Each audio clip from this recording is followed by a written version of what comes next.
오늘은 역대하 35장 우리 말씀을 가지고 요시야 왕의 그 기사를 가지고 구원의 감격을 회복한 예배자가 됩시다라는 제목으로 말씀을 함께 나눌 때 저와 여러분의 삶 속에 하나님의 은혜가 넘치며 날마다 주의 구원의 감격을 맛보며 주님을 붙드시기를 예수님의 이름으로 축원합니다. 현대를 살아가는 이 성도들은 옛 신앙의 선배들만큼 주일 예배나 또 공예배에 대한 간절함이 좀 덜한 것 같습니다. 그 이유 중에 하나는 우리 현대인들의 생활이 바쁘다는 이유고, 또 하나는 근래에 들어서 개인 경건의 도구인 이 큐티라는 도구가 잘 보급화되면서 매일의 삶이 예배고, 또한 삶 속에서 내가 하나님을 만나니까 공예배보다 삶의 예배가 더 중요하다, 이런 논지로 인해서 공예배가 급격하게 쇠락하는 것을 볼 수가 있습니다. 게다가 지금은 코로나라는 특별한 상황 속에서 그나마 있던 예배, 대면 예배의 환경조차 파괴되어지고 모이지 못하면서 주일 예배, 또 성탄절과 같은 절기 예배, 공예배, 이런 특별한 예배에 대한 의식과 헌신이 사라져 가고 있습니다.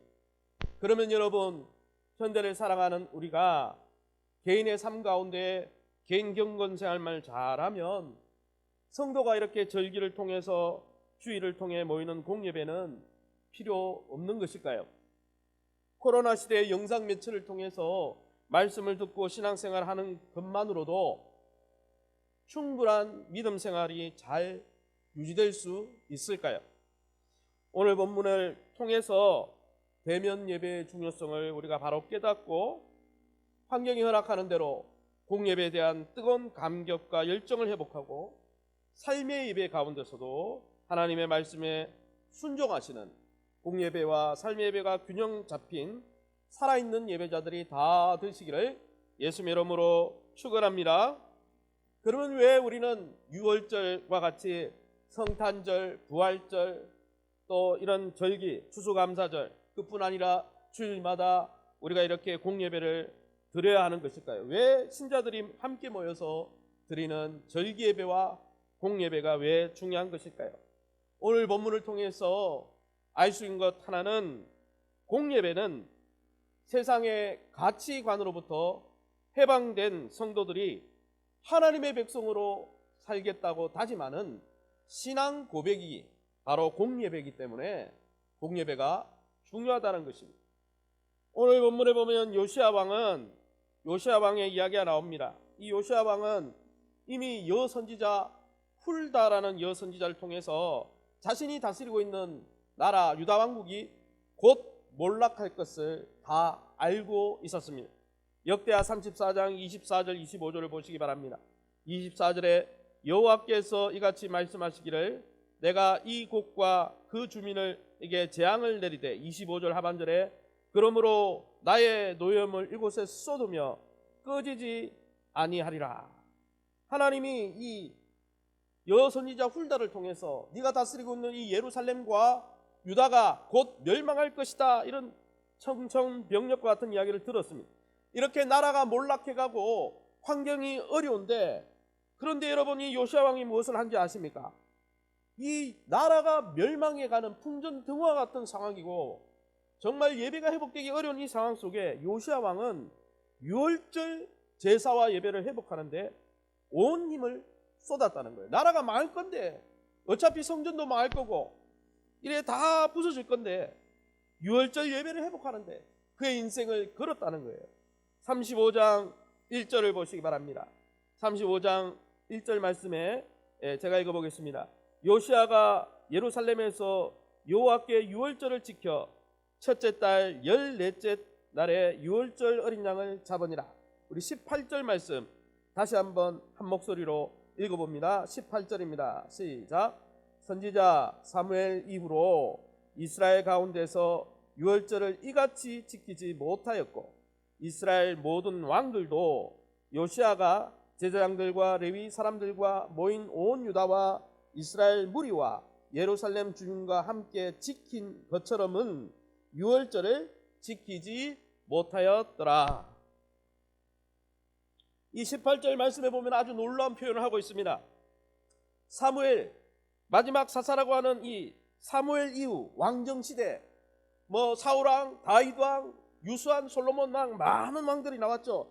그런데 왕정시대가 시작한 다음에 사무엘이 세운 이 사울왕부터 시작해서 왕정시대가 시작된 이후로 요시야 왕만큼 가장 성대하고 완벽한 유월절 제사를 예배를 회복하는 왕이 없었다, 이렇게 말하고 있다는 거예요. 18절에 보세요. 이같이 선지자 사무엘 이후로 이스라엘 가운데서 유월절을 이같이 지키지 못했다. 이스라엘 모든 왕들도 요시야가 한 것처럼은 유월절을 지키지 못한다. 무슨 말이에요? 요시야가 최고의 예배를 드렸다는 거예요. 나라가 타락해가고 나라가 곧 망할 것이라는 예언을 들었음에도 불구하고, 나라가 하나님의 심판에 임박했다는 것을 알고 있었음에도 불구하고 그가 하나님 앞에 유월절 예배를 회복하기를 그렇게 열망했고, 그가 드린 예배는 최고의 예배였다는 거예요. 다윗도 그의 예배를 따라가지 못했고, 솔로몬의 예배도 그의 예배를 따라가지 못했고, 그의 여러분 조부 아니죠, 증조부인 히스기야도 이 요시야 왕의 예배를 따라가지 못했다는 거예요. 아무도 이 사람처럼 예배를 바르게 드린 사람이 없었다 표현하고 있는 것입니다. 그러면 여러분, 유월절 예배가 뭐길래 나라가 무너져 내리고 있는데 요시야 왕은 나라를 굳건하게 할 생각하지 않고 유월절 제사 회복에 안간힘을 쓴 것일까요? 사실 유대 달력으로 1월 제 첫째 달 14일 날에 지키는 이 유월절은 아시다시피 이스라엘 백성이 하나님의 은혜로 애굽에 이집트에 종살이를 하다가 해방된 날을 기념하는 날입니다. 하나님께서 이 1월 14일 저녁에 장자의 재앙, 10번째 재앙인 장자의 죽음의 재앙을 통해서 어떻게 했습니까? 이스라엘을 이집트 땅에서 건져내셨습니다. 이스라엘을 장자를 죽이는 대신 어린 양의 피를 발라 어린 양을 희생시킴으로 죽음으로부터 이스라엘 백성을 건져내셨어요. 죽음으로부터 건져내실 뿐 아니라 그 기사를 통해, 마지막 이 어린 양의 표적을 통해 이집트의 종살이하던 삶에서 아예 건짐을 받았다는 것이죠. 그런 의미에서 이 유월절 제사는 이스라엘의 영적 독립일과 같았다는 것이죠. 여러분, 유월절을 지킨다는 말은 무슨 말입니까? 이제는 더 이상 이집트의 노예가 아니라는 것을 의미하는 것이죠. 이제는 더 이상 세상의 노예로 살지 않겠다는 것입니다. 이제는 세상의 가치관으로부터 더 이상 지배받지 않는다는 거예요. 이제는 이집트 문화가 나를 지배할 수 없다는 거예요. 나는 자유인이 되었으니까. 이제는 누구요? 하나님 나라의 백성으로 내가 살아가겠다, 신앙 고백하는 것이 유월절 제사라는 것입니다. 그런데 여러분, 요시야 왕이 이 유월절을 지킨 사건은 역대기에만 나오는 것이 아니라 열왕기 23장 21절에서 23절까지 석절 말씀에 나옵니다. 요시야 왕이 유월절을 지켰다, 이 말씀을 열왕기 기자는 딱 3절만 기록했어요. 그런데 이 딱 3절 기록한 이 역사의 기록을 역대기는 제사장들이, 레위인들이 기록했거든요. 이 역대기 기자는 3절을 부풀려가지고 19절이나 되는 구절에 장장 역대하 35장의 19절의 방대한 양을 길게 늘어뜨려 가지고 강조하고 있습니다.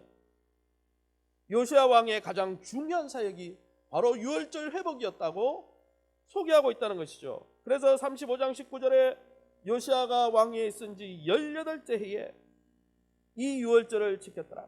그의 사역에 피크가 있었는데, 그의 사역에 최고의 절정에 있는 일이 있었는데, 그가 통치 18년이 된 그날에 드디어 유월절 예배를 회복했다, 이렇게 강조하고 있다는 것입니다. 그러면 여러분, 역대기 기자가 나라가 망해가는데 왜 이렇게 길게 유월절 예배 회복을 강조하고 있을까요? 그 이유는 이 유월절 예배를 회복하는 것은 하나님과 맺은 언약을 갱신하고 회복하는 것이기 때문입니다.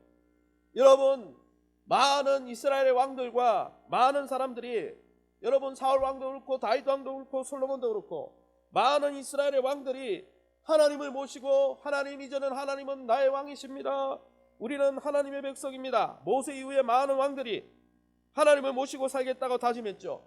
그러나 여러분, 유대 역사와 북이스라엘 역사를 살펴보세요.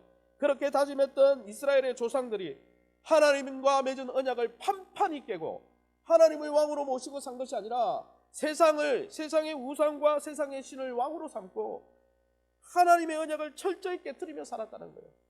그것을 본 요시야 왕은 하나님, 우리가 잘못 살았습니다. 하나님의 백성이라 말했지만 하나님의 백성답게 하나님을 주인으로 모시지 않고 살았습니다. 이제는 그 언약을 깨뜨린 죄를 회개합니다. 하나님, 다시 하나님을 왕으로 모시고 살겠습니다. 그 다짐의 한 절정으로, 한 심벌로 유월절을 회복하는 데 힘썼다는 것입니다. 여러분, 요시야 왕은 이스라엘 백성의 영적 독립일인 유월절 예배를 회복하면서 하나님, 우리가 이제는 우리의 진정한 왕이신 하나님께 돌아가길 원합니다. 나라가 망하든지 안 망하든지 그거하고 상관없고, 내 기업이 잘 되든지 안 되든지 그거하고 상관없고, 하나님, 그동안 잘못 살았으니 하나님께로 돌이켜 이제는 이집트 백성답게, 세상의 백성답게 사는 자가 아니라 하나님, 이집트에서 구원하신 하나님, 세상의 죄악으로부터 구원하신 하나님, 이제는 하나님의 소유, 하나님의 백성답게 살겠습니다. 이렇게 다짐한 것이 유월절 제사였다는 거예요. 여러분, 이런 풍전등화와 같은 상황 속에서 유월절 제사를 회복하고 하나님의 백성으로 다시 살기로 다짐한 이 유월절, 이 요시아의 유월절 기록이, 이 역대기를 받았던 첫 번째 수신자, 이 역대기는 누구에게 써졌냐? 역대상하는요, 여러분, 이스라엘이 다 멸망당하고 나서, 남유다 백성과 예루살렘이 다 멸망당하고 나서 포로로 끌려갔던, 70년 동안 포로 생활했던, 이집트에서 포로 생활한 그들의 선조들처럼 바벨론 바사왕의, 여러분, 페르시아 왕에게 포로 생활했던 그들에게 고토를 입고 성전을 입고 다 부서진 그 세대를 향해 기록한 기록입니다. 열왕기는 멸망당하고 있을 때 기록한 것이지만, 멸망당하고 나서 바벨론 포로로 여러분 끌려갔던 그들이 이제는 70년 이후에 여러분 학개스가랴 우리 선지자를 통해서 들었잖아요. 돌아와서 이제는 고토에 돌아와 있는 그들을 향해 쓴 메시지가 이 역대기라는 거예요. 여러분, 요시아가 여러분 나라가 망하고 있음에도 이 유월절을 회복하고 하나님의 백성으로 다시 살기로 다짐했던 이 기사가 여러분 모든 삶의 환경이 어수선했던 돌아온 바벨론 포로에서 돌아온 그 이스라엘 백성들에게 얼마나 큰 위로가 되었겠습니까?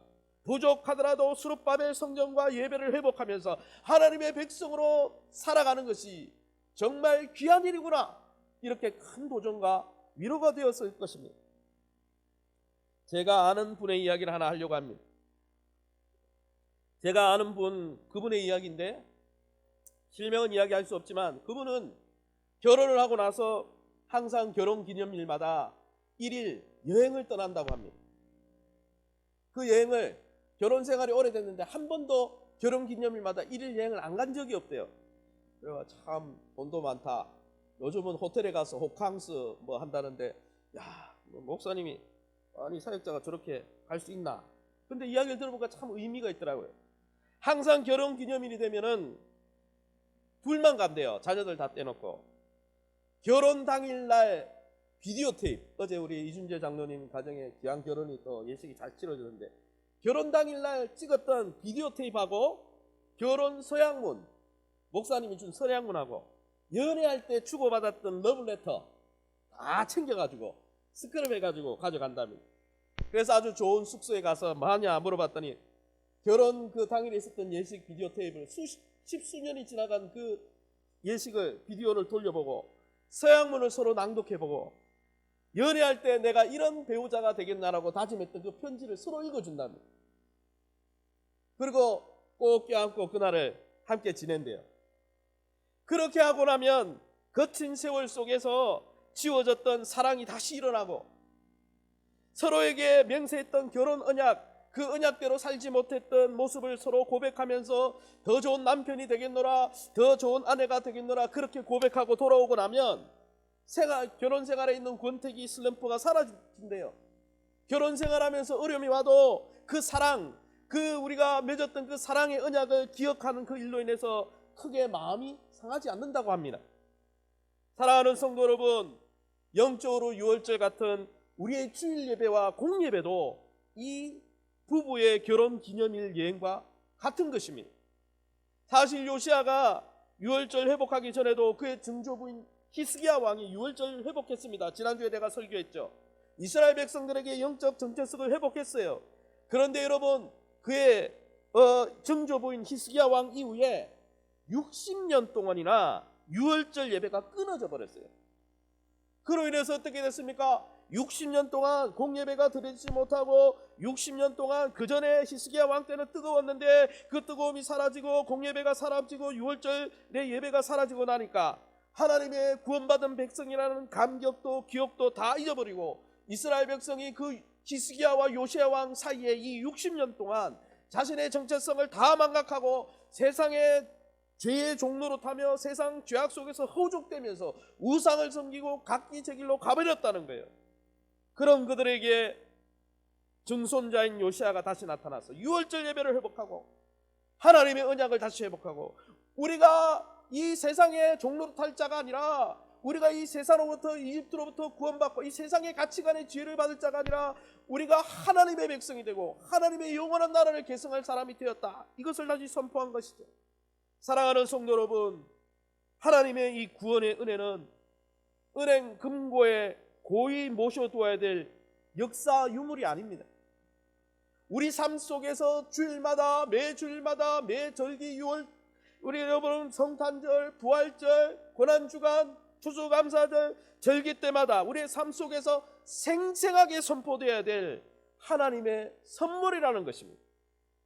이 놀라운 구원과 영적 의미를 그 두 부부가 여행에 가서 결혼기념 때마다 그들의 사랑을 확인하고 언약을 확인한 것처럼 공예배 때마다 이 언약과 우리가 받은 놀라운 구원의 감격을 되새기고 그것을 되짚을 때 우리의 삶이 새로워질 수 있고 우리의 삶이 세상 가운데 역동적일 수 있다라는 것입니다.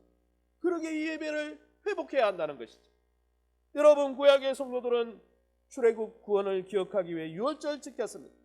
그와 같이 신약의 교회와 성도들도 유월절 어린 양으로 오셔서 우리를 세상으로부터 구원하시고 세상의 갖가지 가치관으로부터 더 이상 지배받지 않도록 그 세상의 세계관과 가치관에서 해방시켜서 하나님의 나라 백성으로 삼아주신 예수 그리스도의 구원을 기억하고 기뻐하기 위해 2000년간이나 교회가 주님의 부활의 날을 주일로 지키고 있는 것입니다.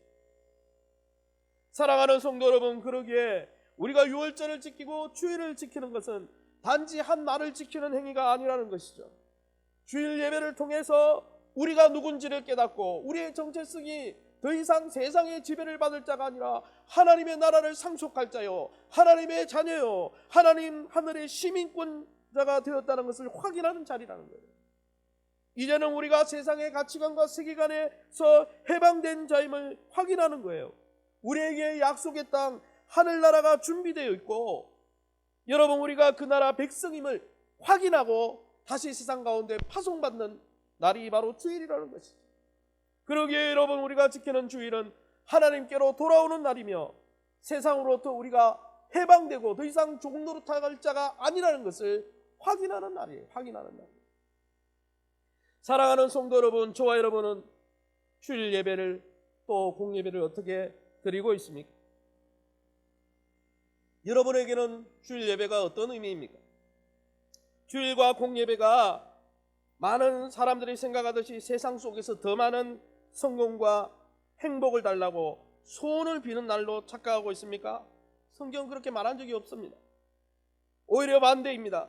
세상의 모든 가치관과 가치관으로부터 세상으로부터 우리가 더 이상 종속된 자가 아니라 해방된 자임을 확인하는 것이고 우리의 남은 삶이 하나님 나라 시민으로서 그 나라를 준비하는 일에 맞춰져 있다는 것을 여러분 기억하고 거기에 삶을 맞추는 날이 주일이라는 것입니다. 그러기 여러분, 주일을 통해서 우리는 우리가 어떤 존재로 부름받았는지를 매번 확인해야 하는 것이죠. 성탄절을 통해 크리스마스 캐롤을 듣고 그냥 마냥 즐거워할 것이 아니라 우리가 추구하는 목적지가 어딘지를 우리는 기억해야 한다는 것입니다.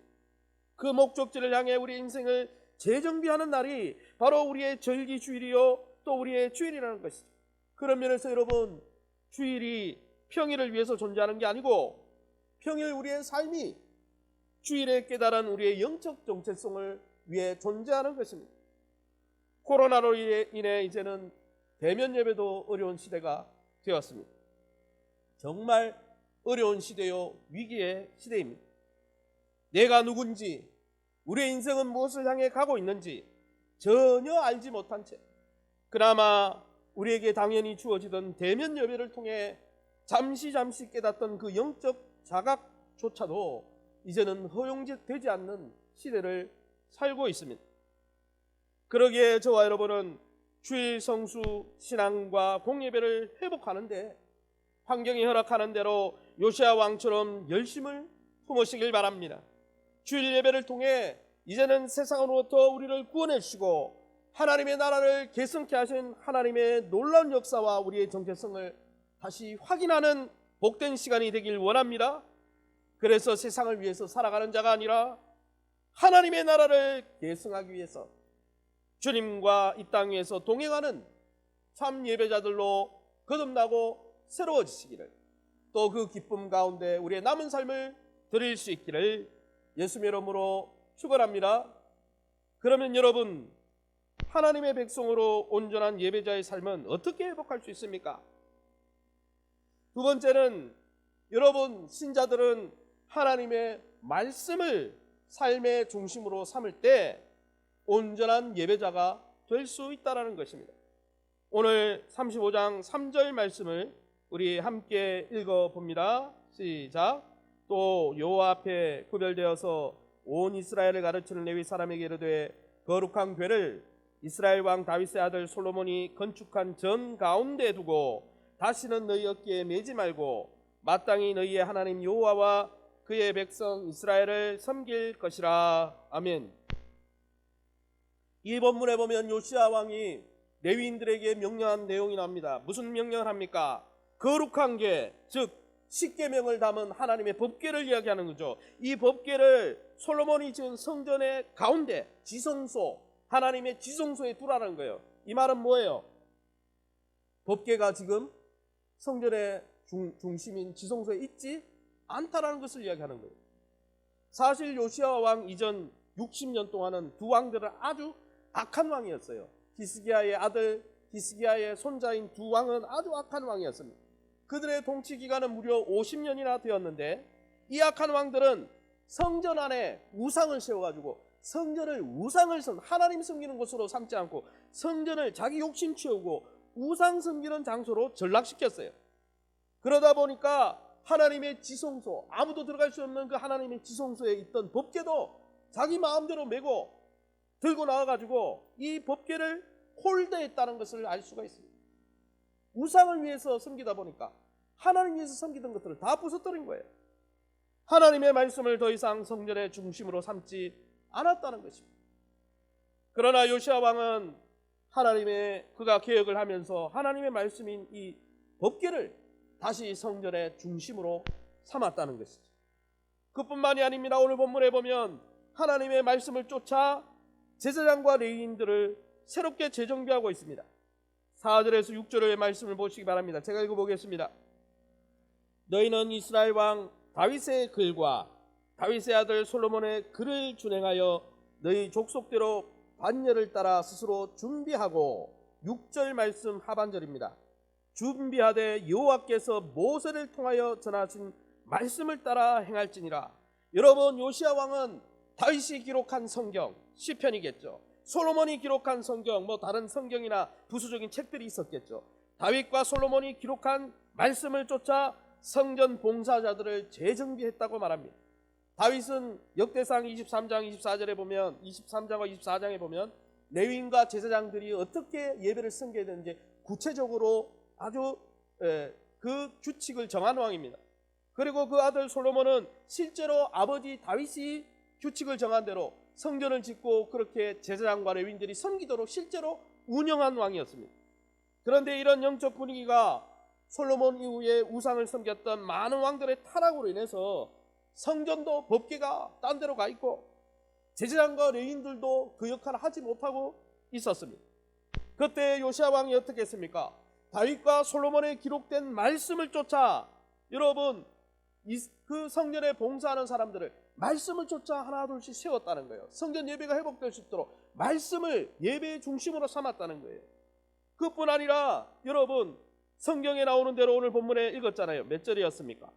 아까 읽은 대로 6절 말씀에 다윗의 글과 솔로몬의 글만 쫓은 게 아니고 모세의 글, 그보다 다윗보다 솔로몬보다 훨씬 오래된 모세 오경이죠. 모세 오경에 기록된 대로 제사장과 레위인의 역할을 나누어서 그 제사장과 레위인들을 원래 제자리에 다 말씀을 따라 세웠다는 거예요. 이렇게 요시야 왕이 말씀대로 유월절 제사 예배를 회복하고 말씀대로 성전의 봉사자들을 세워갈 때 하나님께서 이 요시야 왕의 이 일을 어떻게 평가하셨습니까? 역대하 35장 18절 다시 보시기 바랍니다. 선지자 사무엘 이후로 이스라엘 가운데서 유월절을 이같이 지키지 못하였고 이스라엘 모든 왕들도 요시야가 지킨 것처럼은 유월절을 지키지 못하였더라. 이것은 역대기 기자의 평가죠. 하나님의 평가죠. 그 요시야 왕에 대한 평가입니다.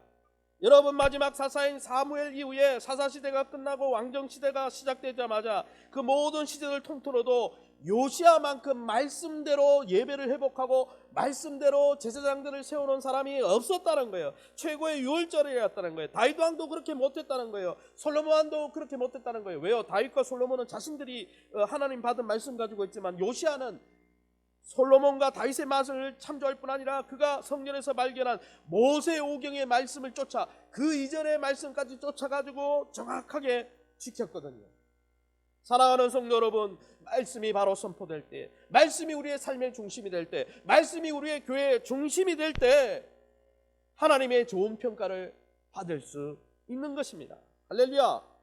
사랑하는 성도 여러분, 하나님의 말씀이 우리의 삶의 중심이 되고 있습니까? 하나님의 말씀이 우리의 삶을 이끌어가는 원동력이 되고 있습니까? 여러분, 하나님의 말씀에 귀를 기울이고 순종하는 쉐마, 듣는 마음을 가진 사람이 진짜 예배자입니다. 사무엘의 말을 들어보세요. 듣는 것이 수양의 기름보다 낫다 했고 순종이 제사보다 낫고 듣는 것이 수양의 기름보다 낫다 하지 않았습니까? 사랑하는 성도 여러분, 저와 여러분은 우리의 삶 속에 하나님의 말씀을, 또 예배 가운데 하나님의 말씀을 어떻게 대하고 있습니까? 예수님의 씨 뿌리는 비유에서처럼 좋은 밭을 가지고 그 말씀에 듣고 지켜 30배, 60배, 100배로 말씀대로 순종하면서 열매 맺는 자로 자라가고 있습니까? 더불어 여러분, 우리 횃불교회 공동체는 무엇이 우리 교회의 중심이 되고 있습니까? 우리 교회는 무엇에 우리의 사역을 매진하고 있습니까? 다른 그 어떤 사역보다, 다른 그 무엇보다 말씀에 목말라 하는 우리 교회 공동체가 되길 원합니다. 말씀으로 성도를 세우는 일에 이 시대의 제사장과 레위인처럼 쓰임 받으시기를 예수님의 이름으로 축원합니다.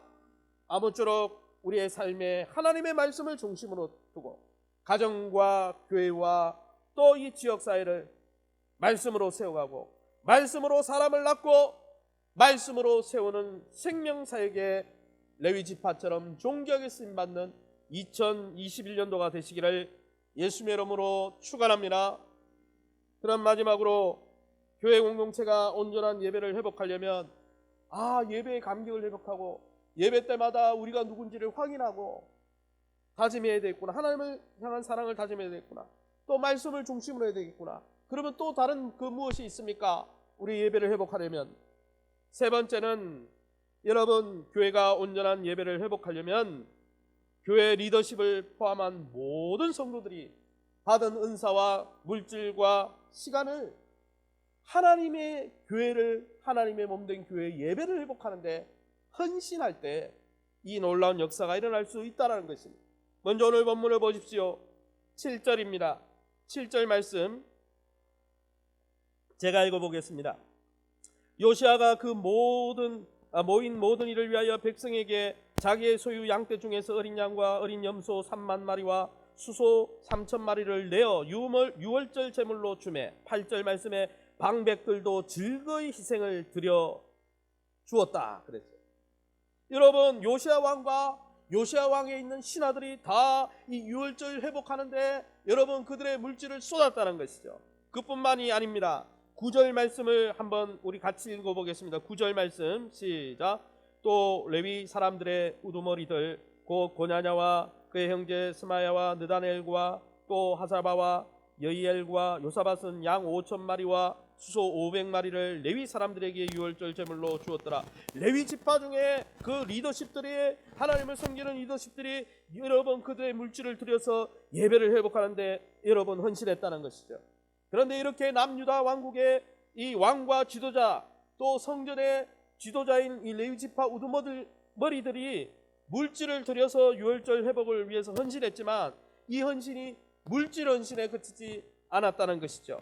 그들은 자신의 은사와 직분을 따라 기쁨으로, 몸으로 헌신했다는 것입니다.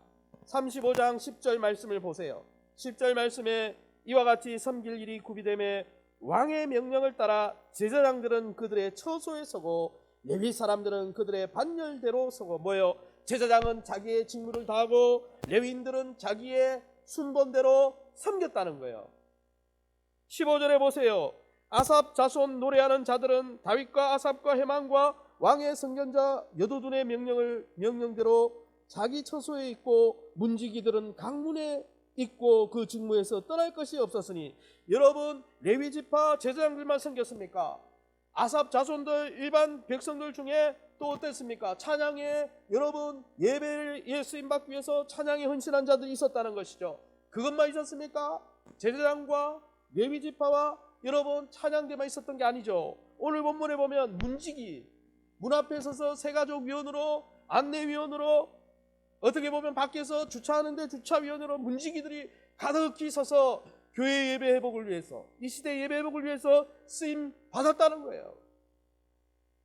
제사장들이 쓰임 받았습니다. 레위인들이 쓰임 받았습니다. 아삽의 후손들이 쓰임 받았습니다. 게다가 성전 문지기로 쓰임 받았습니다.